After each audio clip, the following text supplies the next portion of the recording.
समस्त को मिलिबो पेंशन। मोदी सरकार आणुचंती नुआ स्कीम। पेंशन को नहीं मोदी सरकार आउ एक बड़ निष्पत्ति नेबाकू जाउचंती। कौन रही संपूर्ण अपडेट जानिबा ता पूर्व आपण मानु कहबी चैनल जदि नुआ करी आपण वीडियो टी देखुचंती वीडियो को लाइक करी चैनल को सब्सक्राइब करी पाखर थिबा बेल आइकन को क्लिक कर दियंतु। जदि फेसबुक रो वीडियो टी देखुतांती ताहाले पेज को फॉलो कर दे निश्चय। चलंतु आज का डेट रे पेंशन को नहीं कौन रही सरकार तरफ नुआ अपडेट तापर नजर पकईबा। समस्त को मिलिबो पेंशन। मोदी सरकार आणुचंती नुआ स्कीम। पेंशन को नहीं मोदी सरकार आउ एक बड़ निष्पत्ति नेबाकू जाइछन। खूब शीघ्र केंद्र सरकार पेंशन को नहीं एक बड़ घोषणा करेंगे। अधिक तथ्य जानिया पाए वीडियोटी को मूल शेष पर्यंत देखुतांतु। देशवासी को आउ एक बड़ भेटी देबाकू जाउचंती केंद्र सरकार। पेंशन को नहीं केंद्र सरकार एक बड़ योजना करुचंती। आपण चाकरी करंतु किबा नाही एणिकी आपण को प्रति मास मिलिबो 3000 टंका पेंशन। विकसित देश परी भारत एबे एक नुआ पेंशन योजना प्रचलन करा जिवो।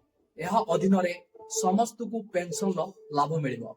ए नूतन पेंशन योजना नाम रहिछि यूनिवर्सल पेंशन योजना अर्थात यूपीएस। सूत्र अनुसार श्रम मंत्रालय एही योजना रे काम आरंभ कर दैछंती बोली जणा पड़िछि। एही योजनार उद्देश्य होउछि देशर समस्त नागरिकों को वृद्ध अवस्था आर्थिक सुरक्षा प्रदान करवा। समस्त नागरिकों को सुविधा मिलिबो। कौनसी भारतीय नागरिक एही योजना रे योगदान दे पारिबे। सरकार एही योजना को ईपीएफओ अधीन को आनिबा को योजना करुचंती। सरकार वर्तमान एही योजनार फॉर्मेट उपरे काम करुचंती।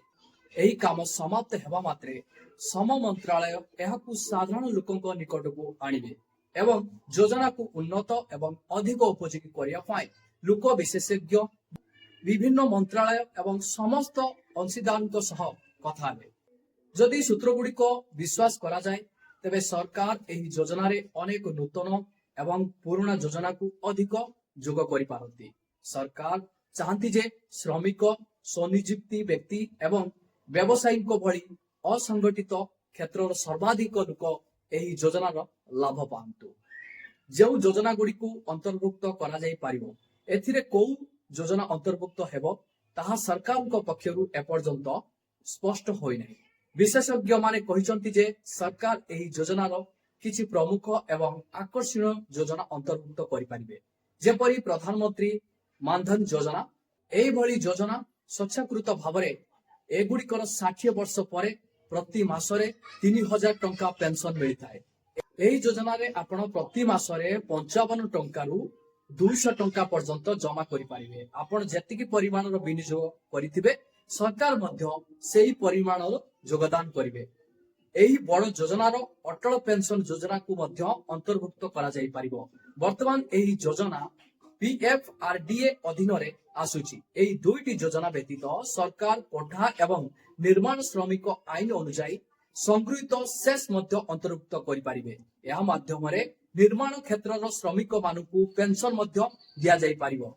एहा व्यतीत केंद्र सरकार राज्य सरकार को सेमानकर पेंशन योजना गुडी को एथिरे अंतर्भुक्त करिबाकू मध्य उत्साहित करि पारिबे। एहा सहित पेंशन परिमाण मध्य वृद्धि पाइबो एवं लोकमाने मध्य अधिक लाभ उठाई पारिबे। देश रे वयस्क लोकंक आनुमानिक संख्या जातिसंघर इंडिया एवं रिपोर्ट 2023 अनुसार 2036 सुधा भारत रे वयस्क लोकंक संख्या देशर मोट जनसंख्यार प्राय 15% हेबो बोली आशा करा जाउची। जेतेबेले 2050 सुधा एही संख्या 20% रे पहुंची पारे। एही परिस्थिति रे सरकार को पाई अमेरिका यूरोप चीन कनाडा रूस भली देश मानक परी भारत एक पेंशन योजना कार्यकारी करने गुरुत्वपूर्ण जेउथिरे पेंशन एवं स्वास्थ्य भली सुविधा अंतर्भुक्त हेबा उचित। भारत रे सामाजिक सुरक्षा मुख्यतः पांठी एवं पेंशन उपरे निर्भरशील।